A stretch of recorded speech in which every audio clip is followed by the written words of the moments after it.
बहुजन समाज प्रतिवर्ष दर्जनों पर्व, उत्सव, जयंतियां मनाता है। इन उत्सवों में कुछ पर्व तो आज भी अन्य धर्मों, समाजों, जातियों द्वारा थोपे गए या प्रचलित किए गए होते हैं, जिन्हें भी बहुजन समाज खूब सेलिब्रेट करता है।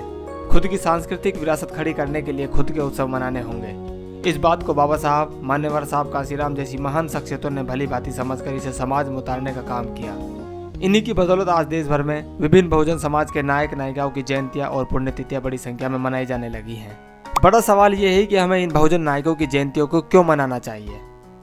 इस सवाल की पड़ताल जवाहरलाल नेहरू यूनिवर्सिटी में समाजशास्त्री और विभागाध्यक्ष समाजशास्त्र ने की है और उन्होंने 5 ऐसे कारण गिनाए हैं जो ये बताने के लिए काफी होंगे कि बहुजन समाज को अपने बहुजन नायकों की जयंतियां बार बार क्यों मनानी चाहिए।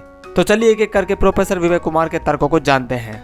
सबसे पहले वो कहते हैं, विचारों को अगर बार बार नहीं माना जाए तो विचार मर जाते हैं, विचार मरते हैं तो विचारक मर जाते हैं, विचारक मरते हैं तो समाज का इतिहास भी मर जाता है, इतिहास मरता है तो समाज का मनोबल टूट जाता है। इसलिए हमें अपने नायकों की जयंतियां बार बार मनानी चाहिए।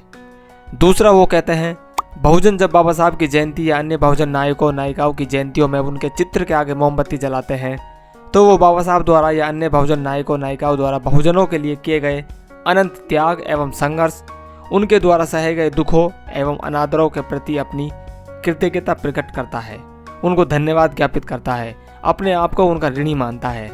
तीसरा वो कहते हैं, बहुजन नायकों की जयंती भाईचारा बढ़ाने का कार्यक्रम भी है। इनकी वजह से बहुजन कश्मीर से कन्याकुमारी तक, पोरबंदर से कोहिमा तक एक सूत्र और डोर में बन जाता है।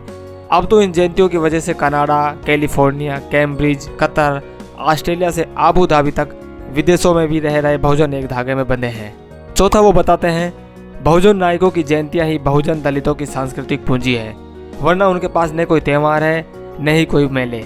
ये जयंतियां ही उनके अपनी पूंजी के आधार पर हर्षोल्लास मनाने का वजह है।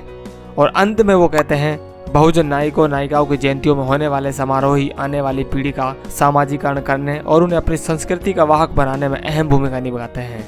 इसके कारण ही अम्बेडकरवादी कैडर तैयार होने की संभावना भी पैदा होती है।